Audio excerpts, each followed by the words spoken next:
Welcome back to the channel. This is Marcus Sniffles, and just because it's off season doesn't mean there isn't stuff to talk about for the Colts. And today we're going to be grading this past draft for the Indianapolis Colts. Here, Indiana move. We from Indiana move. We some Indiana move. I'm an Indiana move. Touchdown! I-N-D-Y! And he lost the ball. There's a fumble. Who's got it? The officials say the Colts do. Great team win, baby!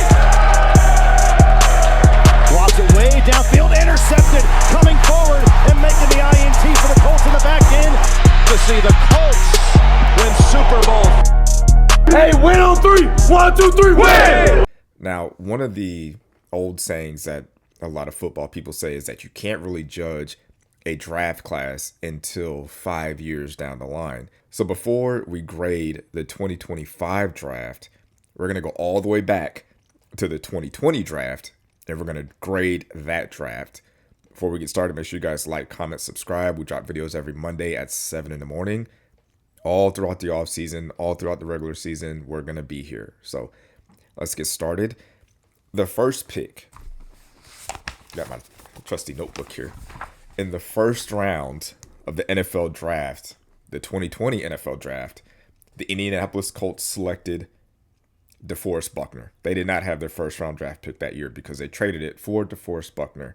Now, there's a part of me that says that's a good trade because DeForest Buckner is a great player. He's been productive, Pro Bowl, potential All-Pro caliber player, arguably a top 25 player in Colts history. But there was an opportunity for us to draft Jordan Love or Jalen Hurts. They were both in that draft. Now, looking at it now, it would be pretty nice to have Jordan Love as a quarterback, but no disrespect to Buck. He did what he did and he produced here. So I'm going to give that a thumbs up. The next pick in the NFL draft, in our second round, we drafted Michael Pittman Jr. 485 receptions, 5,000 yards, 25 touchdowns. If you look at that draft, all the receivers drafted after him, Michael Pittman has been the best. Like, he's not better than T. Higgins. He's not better than Justin Jefferson, who were drafted ahead of him. But all the other receivers, he outproduced them at a high rate. Like, it wasn't even close. He was by far the best receiver in the rest of the draft. The next pick, we had another second round pick, and we selected Jonathan Taylor. One-time All-Pro, three-time Pro Bowler, led the league in rushing one time, 69 rushing touchdowns, 7 receptions, 7 receiving touchdowns, 7,600 yards, by far the best running back in the draft. Like, Jonathan Taylor was a steal. The idea that we were able to get him so late and after so many running backs, and he was our second round pick, just a steal. I don't know how he even fell that far because he was super productive in college. In the third round, we selected Julian Blackmon. He spent 5 years with the team. He had 10 interceptions. I thought he was a solid safety. Like, he couldn't really stay healthy for the most part. But when he was on the field, I felt like he was productive. And, you know, we just let him walk for reasons. I guess he thought he could get paid more elsewhere because after his rookie deal, he went out, tested free agency, didn't get anything, and then came back and then got injured. And then he pretty much was out the door at that point. But I felt like he was a productive player. I think that's a hit. I think that's a hit for Ballard. In the fourth round, we selected Jacob Eason. He lasted 1 year with us and then 1 year in Carolina, and now he's out the league. So that's a miss. I don't mind the swing because he's like a 6'6", 220 quarterback. So I understand the process behind that pick. In the fifth round, we selected Danny Pinter, offensive lineman. He's still on the team. I believe he's a free agent, but he's been on the team since. He's a solid depth piece. That's a hit. Like, for him to still be in the league and to still be somewhat productive on the team, you got to give that a hit. With our sixth round pick, we selected Robert Windsor. I have no recollection of this guy. I have no, any kind of memory, or I cannot picture a single play for this guy. And that's because he only lasted 1 year in the NFL. So he clearly didn't do anything. He wasn't productive. That's a clear miss. This second sixth round pick, and this is a bad one for us, Isaiah Rodgers. Like, Isaiah Rodgers was I thought he was going to be like the Kenny Moore replacement or the next outside starting corner. I would love to see what he would look like in Lou Anarumo's defense because of his speed and athleticism. And he's a good kick returner, good punt returner, just an all-around playmaker. Lasted in Indy for 3 years until he got busted gambling. I'm conflicted on this. He was suspended for a year. I think that we should have brought him back. I think we should have just kept him on the team. He wasn't betting against the team. He was betting for the team to do well. I don't see a problem with that. I understand being suspended because gambling is not legal as a football player.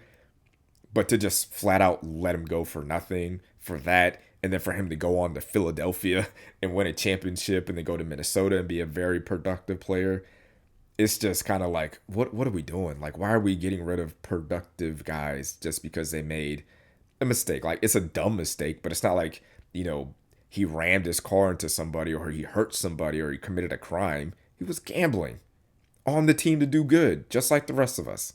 I don't know. That was obviously a hit. Our next 2 6th-round picks, Desmond Patton and Jordan Glasgow. Jordan lasted 2 years in NFL. 1 year on our team, didn't do anything. Patman, the same thing, lasted 3 years in NFL, 4 catches, 1 touchdown, 45 yards in 3 years, and now he's out the league. So those are misses. So out of all this draft selections we had in 2020, Chris Ballard had a 55% hit rate, which not bad. Like, I don't know what the average is for general managers when it comes to hitting on players in the NFL draft, but hitting over 50% and having players still on the team, being productive, being Pro Bowl, all pro players, that's got to count for something. So overall, I give this draft a thumbs up. That's a good draft. I'm gonna go ahead and tell you guys something. About 90% of you guys that watch this video are not subscribed to the channel. Don't be a weirdo. Subscribe to the channel. Don't be part of the 90%. Be a part of the 10%. And let's get that 10% to 90%. So 90% of you guys that are watching are actually subscribed. That would help me out a lot. Cost you nothing. It's free and I'd appreciate it. So now let's talk about the 2025 draft. First pick in the draft, layup. Second tight end picked, Tyler Warren. 76 catches, 817 yards, 4 touchdowns, receiving 1 rushing touchdown. Broke the rookie record and the tight end record for receptions and made the Pro Bowl. He was the ultimate chess piece, completely opened up the offense as far as being a tight end, inline tight end, blocking tight end, fullback, H-back, quarterback, in the slot. He did everything. He was productive in the pass game. He was productive in the pass blocking game. He was productive in the run blocking game. He was just an all-around productive, every down tight end. The biggest hit of all hits might be outside of like Quentin Nelson and Jonathan Taylor. Tyler Warren is probably going to go down as the best draft pick Chris Ballard has ever had. In the second round, we got JT Tuimoloau. Now, this is a miss. Second round pick, 0 stats. He only played 24% of the snaps on defense. And the idea that he was unable to get on the field with a team with Kwity Paye and Samson Ebukam and Tyquan Lewis, non-productive defensive ends, and our second round pick couldn't beat those guys out. He was a healthy scratch for, I believe, the first 3 or 4 games of the season. That's not great. And especially when you consider that there's a player, Nick Scorton. I don't know if I'm saying that last name right, but he was drafted 6 picks after JT Tuimoloau. He had 6 sacks in Carolina, and he played 68% of the snaps there. So he was playing, and he was productive. So knowing that there was a better defensive end on the board that we could have taken makes this JT Tuimoloau pick look a lot worse. Now, I'm not saying that he can't be a player in this league and on this team, but for a second round pick, you would want a starter and not just a rotational guy. In the third round, this one hurts me a lot. Justin Wally. Originally, while I was, writing out this video, I had him down as a hit because in training camp, he was the starter next to Trevarius Ward. He was going to be the opening day starter as a rookie. And I was going to say that's a hit no matter what because he was going to be cornerback 2 next to Javarius Ward in Lou Anarumo's defense. And for Lou to trust a rookie with that responsibility, when you consider how much man coverage Lou likes to play, That's a hit in my book. But it can't be a hit because he got injured and he didn't play at all. So I have to be fair. I have to be, objective and say that that's a miss. Same thing goes with our 7th round pick, Hunter Wooler. He was getting starting reps as the dime linebacker. I believe he was getting reps as a starting third safety. For a 7th round pick to come in and get starting reps, that's a hit in my book, because in my mind, that means you're going to be playing a lot. You're going to be seeing the field a lot. And for Lou Anarumo, again, to trust a rookie with that responsibility, that's a hit. But just like Justin Wally, he got hurt in the preseason too. So that's a miss. That's 2 misses right there. The next pick, in the 4th round, we selected Jalen Travis, a monster of a man. He's like 6'8", 340 or something like that, playing right tackle. Came in and played for Braden Smith after he got hurt.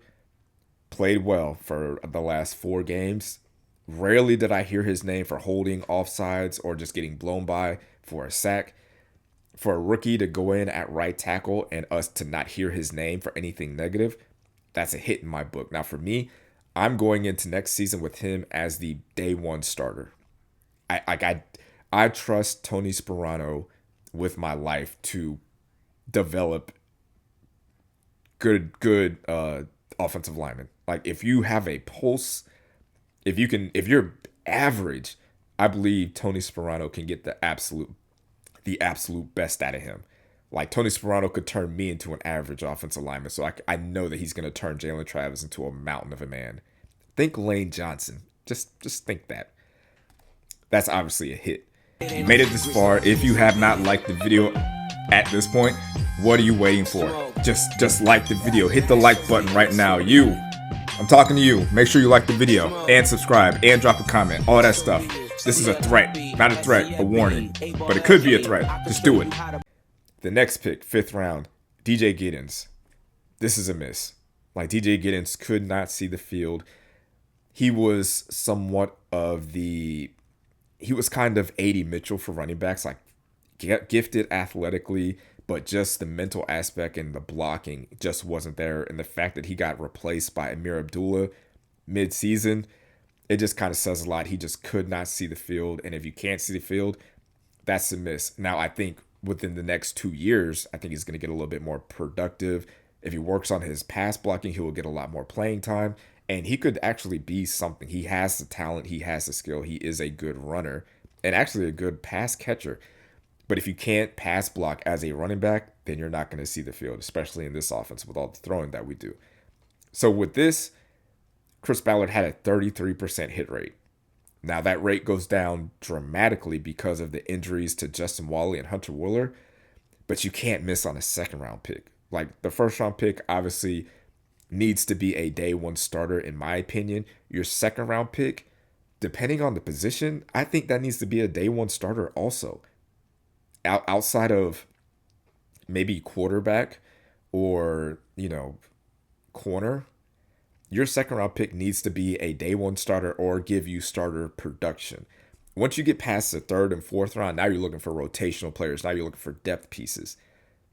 JT Tuimaluau was kind of looking like a depth piece. So you kind of reached on that, and that might be, or we might regret that, especially with Nick Scorton going after him and being very, very productive. So those are the grades so far for Chris Ballard in the draft. Hopefully for the 2026 draft, we focus a lot on defense, and we're going to talk about that as the season goes on. There's a lot of intriguing players out there as far as linebackers and defensive ends. Offensively, depending on what happens to Michael Pittman Jr., we might need to look at wide receiver also. But I expect this draft to be defense, heavy on the defense. But let me know what you guys think about the draft class from 2025 and 2020. Like, comment, subscribe. Every Monday at 7 in the morning, we're dropping videos. I'll see you on the next one. Go Colts. Thanks for watching, babe. Make sure to like this video and subscribe to the channel.